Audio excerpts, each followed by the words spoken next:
Un philosophe, Descartes, a cru être une vérité essentielle de nous dire que je pense, donc je suis,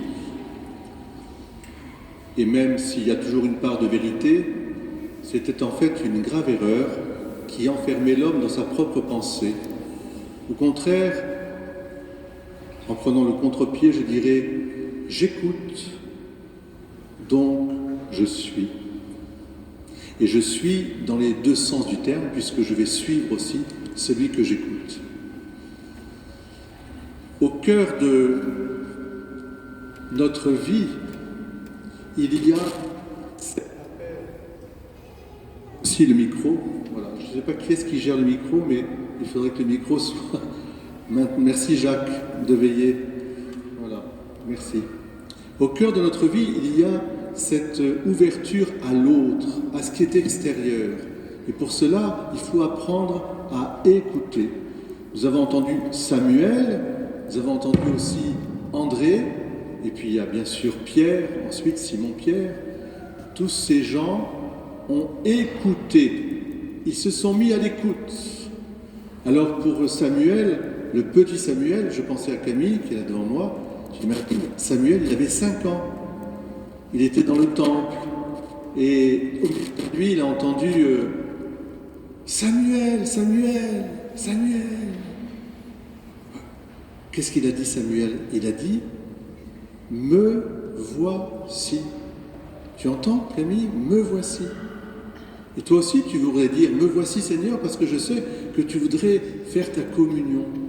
Et il y en a d'autres qui voudraient faire leur communion. Je crois qu'il y a Antonin aussi qui veut faire sa communion. Me voici, Seigneur. Me voici pour faire ta volonté. Ça nous rappelle la phrase que Jésus lui-même prendra de la Sainte Écriture. Tu n'as voulu ni sacrifice ni holocauste, mais tu as voulu quelqu'un qui vienne faire ta volonté. Et j'ai dit, me voici. Me voici. Mais au commencement, il y a l'écoute. Parle, Seigneur, ton serviteur écoute. Au commencement de toute connaissance, il y a l'écoute. L'écoute, elle peut être extérieure au sens de la création, qui nous parle aussi. Elle nous parle de la beauté, elle nous parle de l'éternité, de l'immensité. Elle nous parle aussi de la profondeur, elle nous parle de Dieu. Est-ce que nous savons écouter la création à travers la faune, la flore, à travers les minéraux, à travers la montagne? Là, ici, on est gâté. Simplement se poster et puis écouter. Parle, Seigneur, ton serviteur écoute. Et puis, il y a aussi des gens qui sont mis sur notre route pour nous amener à l'écoute. Il y a des prophètes, il y a des gens qui portent sur eux une foi vive, une foi qui attire, une foi qui réconforte, qui console et qui réchauffe. Et alors là aussi, à travers eux, comme André était disciple de Jean le Baptiste. Mais quand Jean lui a dit « Voici l'agneau de Dieu », tout de suite, il était à l'écoute. Vous savez, Jean a dit ça à bien d'autres, certainement, en montrant Jésus. Mais André et un autre, qui peut nous représenter d'ailleurs, aujourd'hui, ils suivirent celui que Jean-Baptiste avait désigné. Écoute, j'écoute et je suis. Et alors à ce moment-là, Jésus se retourne et leur dit, mais que cherchez-vous? C'est une question qui est tellement importante au fond de notre cœur. Que cherchez-vous? Bien évidemment, j'imagine que tous, ici, vous allez me dire, je cherche le bonheur. C'est évident, nous voulons le bonheur. Mais en quoi consiste le bonheur? Alors Jésus leur dit, plutôt c'est eux qui répondent, où demeurez-vous? Où demeures-tu, Seigneur? Alors là, il y a quelque chose de très mystérieux dans cette demande, parce que demeurer, au sens biblique, ça veut dire vraiment rentrer dans l'intimité. Comme aujourd'hui, si vous faites rentrer quelqu'un dans la maison, c'est que, et vous partagez un moment avec lui, c'est quelque part, vous le faites entrer dans votre intimité. Et à travers les photos, à travers la table mise, à travers je dirais le partage qui va se faire, il y a tout à coup une intimité qui se crée, une amitié profonde. C'est ça le temple que nous sommes. Nous sommes appelés à ce que Jésus vienne demeurer en nous et nous en lui. Dans notre propre corps, mais dans notre propre famille, dans notre propre communauté. Où demeurez-vous ? Alors, à la réponse de « Que cherchez-vous » nous devons dire aussi « Seigneur, où demeures-tu ? Où es-tu que je puisse demeurer avec toi ?»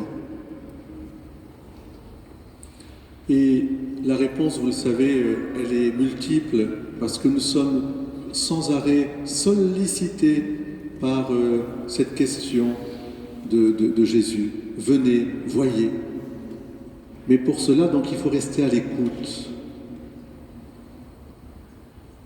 Il y a un chanteur que j'aime beaucoup qui s'appelle Laurent Voulzy, qui est venu chanter ici et qui a écrit une chanson merveilleuse où il commence ainsi: derrière le silence, la prière.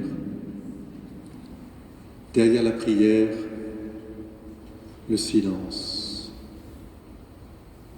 Il y a quelque chose d'autre derrière, vous comprenez ? Il y a quelqu'un derrière. Pourquoi il est important de faire place à cette écoute silencieuse, qui n'est pas un mutisme, mais qui est au contraire se mettre à la disposition de l'autre. Donc je vous redis, c'est pas parce que je pense que je suis, mais parce que j'écoute que j'existe vraiment. Je me remplis de la présence des autres et de l'autre, parce que je suis capable de faire silence en mon cœur, que tout à coup, au plus profond de mon cœur, celui qui seul peut calmer mon inquiétude, me donner la paix, la consolation, la force, eh bien, je sens sa présence, je le rencontre.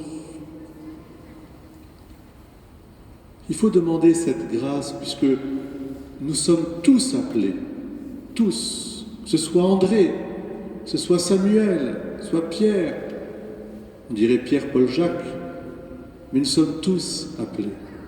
Seulement, dans le brouhaha de nos vies, il faut pouvoir faire silence.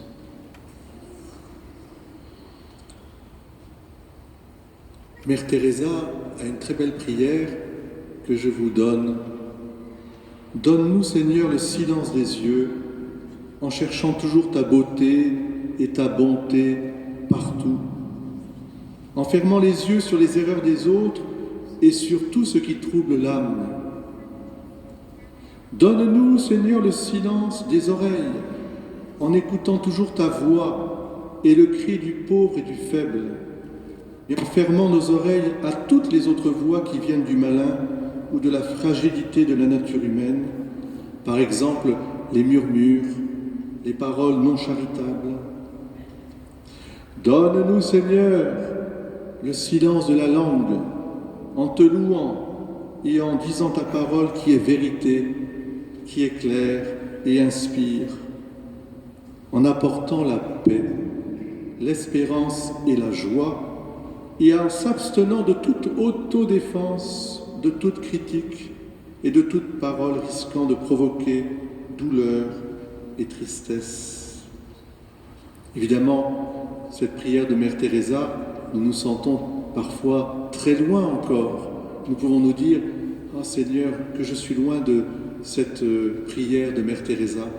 Mais il nous suffit d'écouter pour pouvoir être et en même temps suivre. J'écoute, je suis. Vous comprenez ? Mettons-nous en route. Soyons, nous, catholiques, dépositaires de cet évangile d'amour et de paix, soyons témoins de cette écoute qui apporte justement la présence de l'autre. Parle, Seigneur, ton serviteur écoute, me voici. Au nom du Père, et du Fils, et du Saint-Esprit. Amen.